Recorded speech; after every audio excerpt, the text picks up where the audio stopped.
আমি যখন অভিনয় করতে যাই তখন তো আমার বয়স অনেক কম ছিল। তো তখন আমি বলছি আমি করব কাজ, কিন্তু মা ভাবি বোন ছাড়া করব না। সবাই অবাক হয়ে গেছে, কি বলে মানুষ হিরোইন হতে চায়, আপনার তো বয়স এখন এরকম। আমি বাস মাপ চাই, আমি করব না। তো অবাক হয়েছে, তো লোকে বলে ওই বয়সে মানুষ হিরোইন হয় আর আপনি মা? বলে হ্যাঁ মা। আমি কম বয়স থেকে মা চরিত্র, যেমন সন্তান একটা সিনেমা হয়েছিল, ইয়ার খান সাহেব ছিলেন, ভাই ইয়ার খান ভাই, সন্তান গোলাম মুস্তফা ভাই, আজিম আরেকটা কে যেন, 3টা ছেলে ছিল আমার। আমি মা। আউটডোর হয়েছিল সাভারে। তারপরে প্রায় 1 মাস ধরে কাজ করেছিলাম। যাই হোক, তারপর যখন সেই সন্তান হয়ে যায়, তারপরে সন্তানদের আমি অনেক কষ্ট করে মানুষ করি।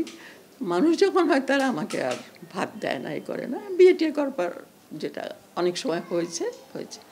তারপর আমি যখন ওই সিনেমাটা যখন রিলিজ হয়েছে, তারপরে যখন আমি বাইরে যেতাম আর সবাই আমাকে, মা কেমন আছেন আপনি? মা, সন্তানের মা মানে কেমন হতো যে আমি সারা দেশের মা হয়ে গেছি সন্তানের।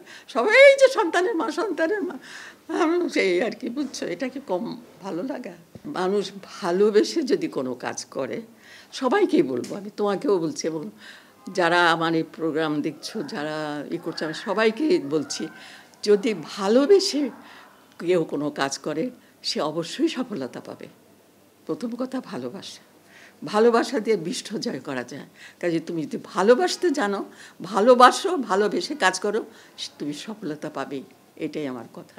তো তোমরা যখন যে কাজটাই করো, সেটা যত ছোটই হোক, এটা মনে করো না এতটুকু একটা ছোট কাজ, এটার জন্য এত কি না, ছোটটাকেও ছোট করে দেখবে না, ছোটটাকেও বড় করে দেখবে।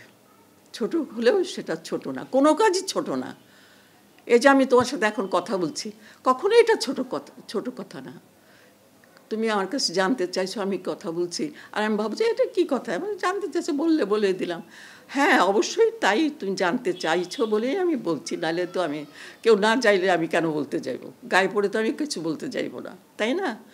তো কাজেই আমি মনে করি যে যখন যে একটুকু কাজ করবে, যাই করবে, ভালোবেসে করবে।